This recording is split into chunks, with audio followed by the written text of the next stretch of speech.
The most memorable backstage fight. Most memorable backstage fight. Uh, hmm. I remember.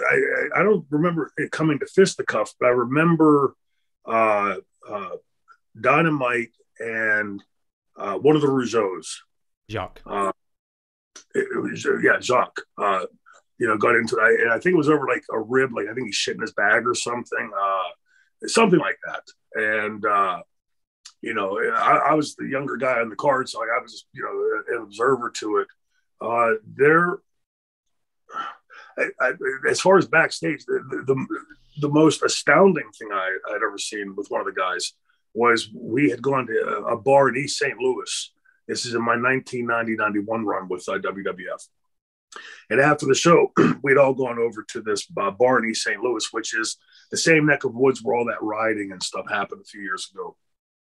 And long story short, a really tiny guy, 5'1", got a little disrespectful with Haku, like of all human beings, right?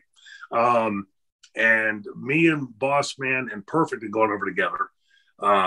Ray and I, Boss Man and I, were standing against the wall, and we see this thing happening with Haku and this guy.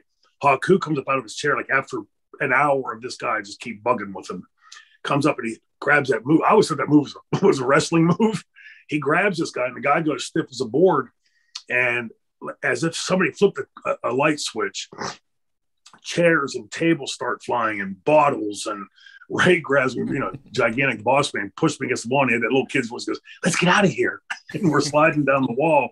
And I see Perfect get hit in the head with a chair, and his head instantly crimson red. And it's like watching a movie. There's like people like fighting him, it looks like an old Western bar fight or something. We get outside, and there's a couple 150 people outside, but it still sounds like there's a riot inside. And these cop cars, like 10 cop cars, come pulling in and all go running in there. And after 5, 6, 7 minutes, it calms down a bit. And they come out. There's like 2 guys on each arm, on each leg. One guy's got him by the hair. They're carrying Haku, right? And Haku's fighting with them. And we're standing 10 feet watching this, like a crowd control. And they put him down on his knees, and they're all still holding him. And the head cop comes out and pulls his metal baton out, flicks it out. And I mean, brother, he swung it from behind his ass and hit Haku right upside the head. And Haku went like this. All it did was piss him off. And those cops all pulled their mace out and emptied their cans of mace, like 20 cans of mace, right into his face. And I remember they put 3 pairs of handcuffs on him, leg cuffs. And that's, if you look back, and when he had that big purple jelly bean on his face, that was what it was from. Really? Oh my God. It was, and you see somebody take a shot with a metal baton like that and completely no sell it. Like, any guy would want to fight. Thank God I always got along with Haku. With Haku, did he ever actually miss ring time because he was in prison for any of these fights? Or was he just bailed the next day and back on the road again? I can't recall specifically, but I don't remember him being gone for any length of time. And I don't want to insinuate that like he was getting into these fights every night, right? I saw that one time. Most times,